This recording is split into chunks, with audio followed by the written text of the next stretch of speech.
Mawalang araw mga sir, no? Ayan. Makikita nyo yung estado dito sa aking garahe. Mamimili ka lang talaga kung saan yung walang patak. Ito ka gagawa. So, nagbabalik ang inyong San Pedro Full Weber. Meron po tayo may Salty 2019 model po mga sir. Salty po. Ayan. Yung taillight niya, iba. Okay? Aking tester. Pinasok ko kasi umuulan.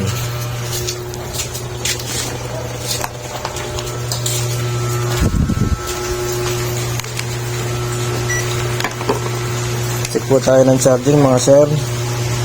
Baba muna kita. Okay. So may 13.1 18. Wala natin susi. 13.1, yan, pababa. Push up na natin mga sir. Push start, brake, then push start. Trap ng 10. Okay po.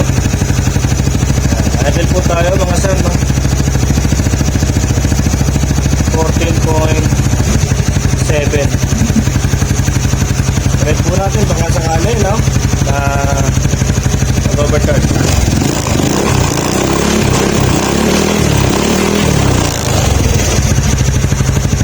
Na natin i-rev, baka makapatag pa tayo ng bearing. So okay po. Baka din ang headlight sa high beam, mini driving light. Okay, wala pa palang fuse.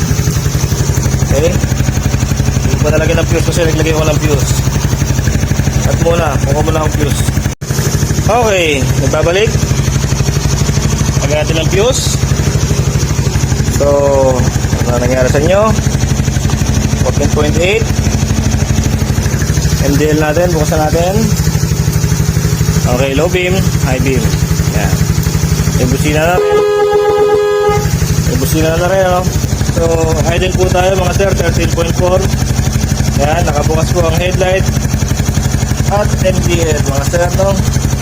Okay, 13.8. 14.5.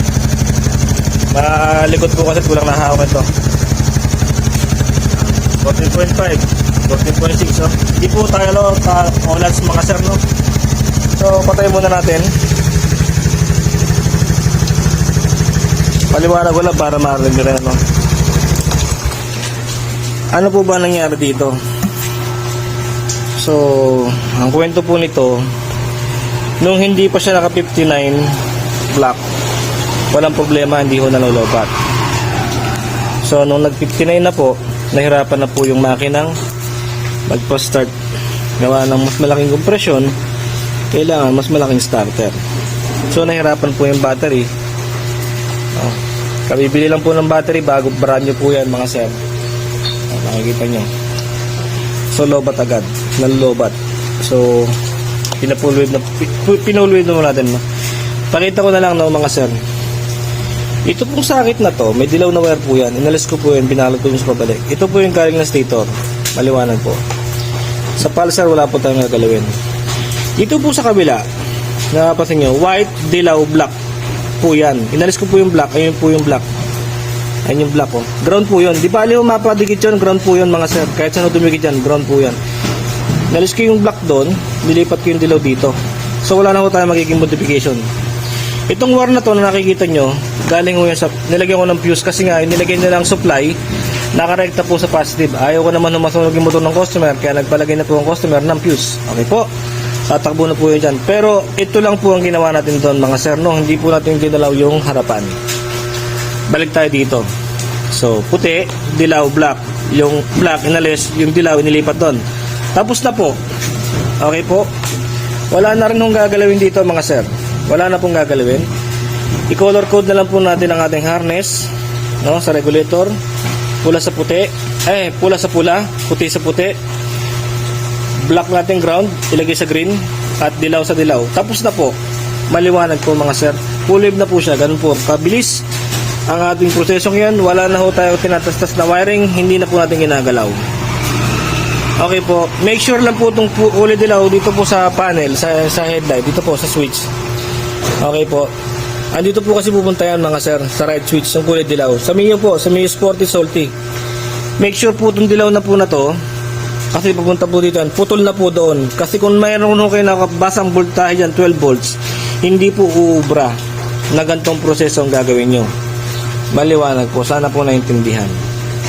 Okay. Sir, pwede po kayo sama sa vlog? Pwede po. So, tawagin mo na rin. Sir, magandang umaga po sir. Hello po. Nasaksihan nyo po yung pagkakapulib sa motor nyo sir. Yes po.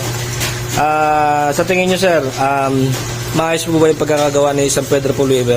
Good. Yan. Baka po may nice shoutout sir. Wala pa. So, peace po tayo sir. Okay. Sa lahat ng gusto magpagawa kay San Pedro Pulweber, mawalang araw sa lahat.